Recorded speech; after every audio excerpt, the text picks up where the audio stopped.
बिस्मिल्लाहिर्रहमानिर्रहीम। अस्सलाम वालेकुम माय डियर स्टूडेंट्स। सबसे पहले आप लोगों को वेलकम है द एक्सीलेंस एकेडमी प्लेटफॉर्म पर।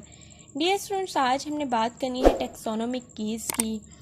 आज हमने इस लेक्चर में दरअसल डिस्कस करना है ब्रैकेट की। टेक्सोनोमिक कीज़ जो है ये हमारे पास आइडेंटिफिकेशन के लिए यूज़ होती हैं। ब्रैकेट की को आज हमने डिटेल में डिस्कस करना है बहुत ईजी वे में, लेकिन उससे पहले आप लोगों से रिक्वेस्ट है कि आप लोग वीडियो एंड तक देखिएगा और आप चैनल को लाइक शेयर एंड सब्सक्राइब कर दें। Thank you so much. Dear students, जब भी आपको पेपर में ब्रैकेट की, इंडेंट की या डाइकोटोमस की कंस्ट्रक्शन का क्वेश्चन आता है तो सबसे पहले आपने पेपर से क्वेश्चन देख के इस तरह से उसका टेबल ड्रा करना होता है, जैसे कि ये यहाँ पे मैंने किया है। यहाँ से ऊपर से नीचे की तरफ आपने करैक्टर्स को लिखना होता है और इन करैक्टर्स के सामने यहाँ पे आपने जो आपके पास स्पीशीज़ दी गई हों या ऑर्गेनिज्म दिए गए हों उनको आपने लिखना होता है। मेरे पास यहाँ पे स्पाइडर स्पीशीज़ थी तो मैंने उनको यहाँ पे अलग अलग लिख दिया, जैसे कि AJ, AT, GE, TP, PB, LT, ये स्पाइडर स्पीशीज़ के नेम थे। तो यहाँ पे शॉर्ट फॉर्म में मैंने लिख दिए। इस तरह से आपने पहले एक टेबल बनाना होता है। तो यहाँ पे डिफरेंट कलर्स यूज़ करके मैंने क्रॉसेस लगाए हैं हर स्पीशीज़ के ऊपर भी और यहाँ पे करैक्टर्स के ऊपर भी। अभी ये की कंस्ट्रक्ट करते वक्त मैं आपको बताऊंगी कि ये क्रॉसेस मैंने क्यों लगाए थे। डियर स्टूडेंट्स, आपने जब भी की को कंस्ट्रक्ट करना होता है, आपने सबसे पहले कोई ऐसा करैक्टर लेना होता है जो कि एक स्पीशीज़ को अलग कर दे और बाकी तमाम स्पीशीज़ को अलग कर दे। जैसे यहाँ पे हमारे पास 6 स्पीशीज़ हैं, आप देख सकते हैं AJ, AT, GE, TP, PB, LT। तो हमने कोई सबसे पहले ऐसा करैक्टर लेना है जो एक को अलग कर दे और 5 जो है वो एक तरफ रह जाए और एक एक तरफ आ जाए। इस तरह करते करते एक एक को अलग करते एंड पे हम तमाम जो हमारे पास स्पीशीज़ होंगी उन्हें करैक्टर्स की बेस पे अलग अलग कर लेंगे।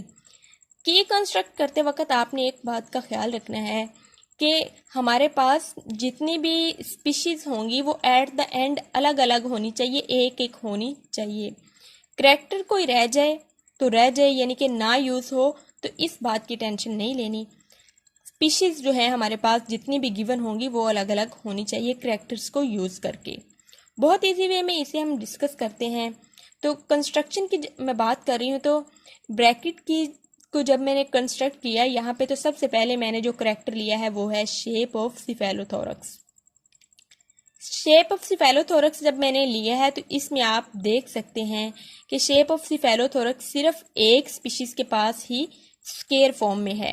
ये पिंक कलर वाला क्रॉस आप देखें, स्केयर सिर्फ और सिर्फ ये PB के अंदर है, बाकी ये तमाम स्पीशीज जो है उनके अंदर ओवल है। तो डियर स्टूडेंट्स, चूंकि मैंने यहाँ पे सबसे पहले एक करैक्टर को यूज़ कर लिया है शेप ऑफ सिफेलोथोरक्स को, तो इसके ऊपर मैंने लगा दिया पिंक कलर से क्रॉस करैक्टर के ऊपर भी, और जो स्पीशी हमारे पास इस करैक्टर की बेस पे अलग हुई है उसके ऊपर भी मैंने क्रॉस लगा दिया, क्योंकि जो करैक्टर और जो स्पीशीज हम एक दफ़ा यूज़ कर लेते हैं उसे हमने दोबारा यूज़ नहीं करना होता। ठीक है, तो यहाँ पे आपको इस बात की समझ आ गई होगी, होप सो। सबसे पहले मैंने यहाँ पे शेप ऑफ सिफेलोथोरक्स की बना पे PB को अलग कर लिया क्योंकि ये स्क्वायर है और शेप ऑफ सिफेलोथोरक्स की बना पे बाकी ओवल हैं, तो उससे मैंने यहाँ पे लिखा है नेक्स्ट गो टू 2। यहाँ पे हर जो करैक्टर है उसे हमने 2 दफ़ा लिखना है क्योंकि हमारे पास दो दो चीज़ें मौजूद हैं यहाँ पे हर जगह पे। एक जैसे कि स्क्वायर है तो ओवल है, शेप ऑफ सिफेलोथोरक्स पोस्टीरियर मीडियन आई है तो वो कहीं पे ओवल है तो कहीं पे राउंड है। तो इस वजह से हर जो करैक्टर है हमारे पास उसे हमने पेयर फॉर्म में लिखना है। सबसे पहला करैक्टर हमारे पास शेप ऑफ सिफेलोथोरक्स है तो यहाँ पे PB अलग हुआ, दूसरे पे गो टू 2 लिखा, यानी कि दूसरे करैक्टर की बना पे ये हमारे पास सेपरेट हो रहा है। तो दूसरा करैक्टर जो हमने लिया है वो है शेप ऑफ पोस्टीरियर मीडियन आई, जो ओवल है हमारे पास सिर्फ और सिर्फ GE के अंदर और राउंड है बाकी तमाम के अंदर। तो GE इस करैक्टर की बेस पे हमारे पास एक और फैमिली, एक और स्पीशीज अलग हो गई। तो ये गो टू 3 का मतलब है कि हमने इसके लिए नेक्स्ट 3 वाले ये जो करैक्टर है उस पे जाना है। तो टीथोन चिलिस्ट्रा हमने यहाँ पे 3rd करैक्टर यूज़ किया है, वो टेबल वाला 3rd नहीं मैं कह रही। टीथोन चिलिस्ट्रा हमने कोई भी यहाँ पे करैक्टर लिया है जिसे हमने 3rd, जिसे नाम दे दिया है 3rd वाला। तो तीथोनचिलिस्ट्रा की बना पे हमारे पास टीपी अलग हो गया है, और ये तीथोनचिलिस्ट्रा एब्सेंट था सिर्फ और सिर्फ टीपी में, तो ये अलग हो गया और प्रेजेंट है बाकी तमाम में, तो उसके लिए हमने गो टू 4 होना है। तो गो टू 4 पे जब हम जाएंगे तो इसमें हमने नेक्स्ट कैरेक्टर यूज़ किया है साइड ऑफ सिफेलोथोरक्स, जो स्ट्रेट भी है और स्लांटिंग भी है। स्ट्रेट सिर्फ और सिर्फ ये ए के अंदर है, तो और बाकी तमाम के अंदर ये है स्लांटिंग। तो इसके लिए स्लांटिंग को अलग करने के लिए बाकी तमाम में हमने जाना है गो टू 5 पे। तो जब हम गो टू 5 पे गए हैं तो हमने एंटीरियर आइज वाला करैक्टर यूज़ किया है यहाँ पे, जो कि एक में ग्रेटर है और एक में इक्वल टू है।